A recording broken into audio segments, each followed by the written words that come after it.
Quem está na igreja, mas não abandonar o pecado, preste atenção.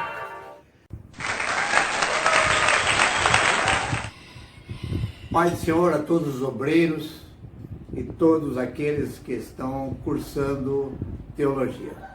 E também aqueles que estão aí ouvindo e vendo a nossa palavra. E principalmente estão vendo e ouvindo a palavra do nosso querido presidente, pastor Sebastião Rodrigues de Souza, onde estamos falando sobre aquilo que ele escreveu no artigo Mensageiro da Paz. Meus amigos, estamos continuando o arrebatamento da igreja. Estamos falando sobre isso.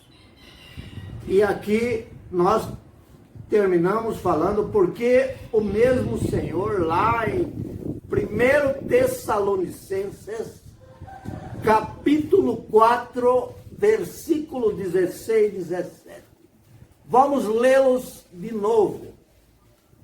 Porque o mesmo Senhor descerá do céu com alarido, e com voz de arcanjo, e com a trombeta de Deus, e os que morreram em Cristo ressuscitarão primeiro. Depois nós, os que ficarmos vivos, seremos arrebatados juntamente com eles nas nuvens, a encontrar o Senhor nos ares, e assim estaremos sempre com o Senhor. Meus queridos, através desses versículos 16 e 17, que aqui está, de 1 Tessalonicenses, nós vimos aqui que existe uma ordem dos acontecimentos, uma ordem dos eventos. Primeiro, a palavra de ordem, depois a voz do arcanjo, e logo em seguida os mortos ressuscitam. Aí vimos o ressoar da última trombeta, e todos os crentes serão transformados.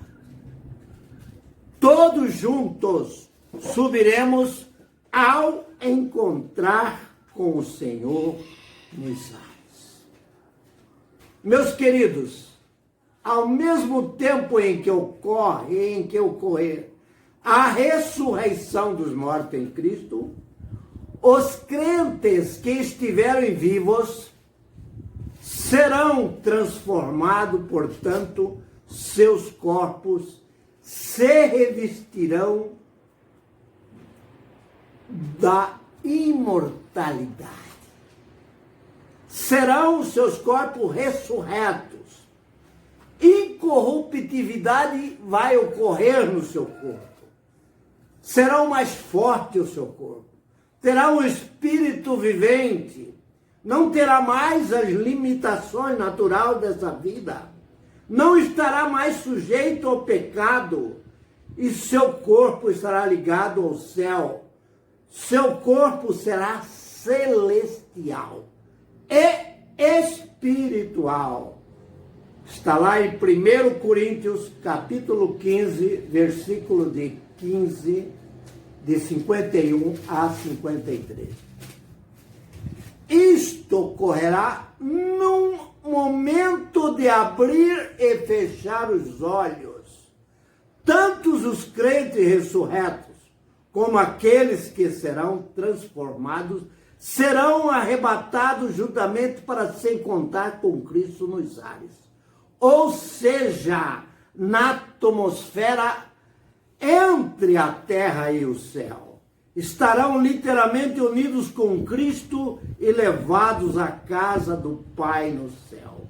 E reunidos aos queridos que tinham morrido, estarão livres de todas as aflições, conforme referência lá em 2 Coríntios capítulo 5, versículo 2 a 4.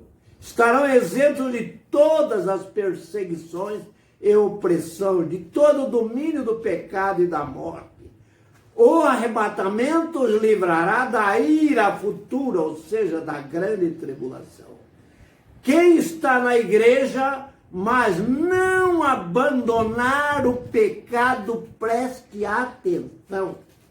E o mal, sendo assim fiel, quando ocorrer o arrebatamento, os tais ficarão neste mundo e farão parte da igreja apostata, sujeitos à ira de Deus. E a partir desse encontro com o Senhor nos ares, iremos ao tribunal de Cristo. Meus irmãos, estaremos falando agora, conforme o nosso pastor Sebastião Rodrigues de Souza, sobre o tribunal de Cristo.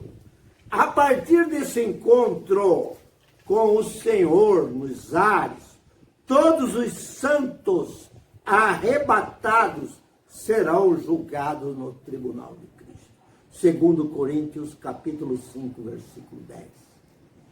Todos os santos, preste bem atenção, arrebatados serão julgados por quem? Por Cristo. Está lá também em 1 Coríntios capítulo 3, versículo de 12 a 15.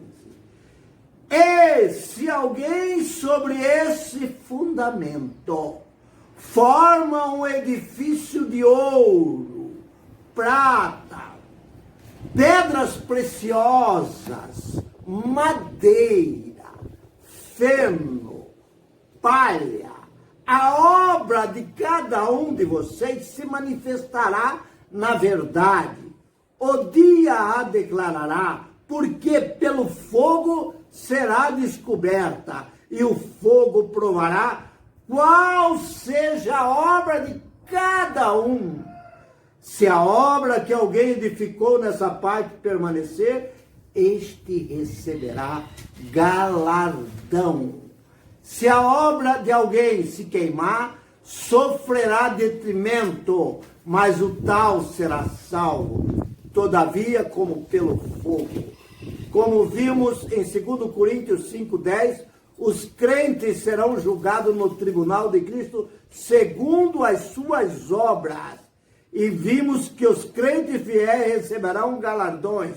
Os crentes menos fiéis não serão condenados, mas receberão poucos galardões ou nenhum galardão. Em nome de Jesus, hoje estamos encerrando a nossa terceira aula, falando justamente desse tribunal de Cristo. O nosso muito obrigado a todos vocês que nos assistem.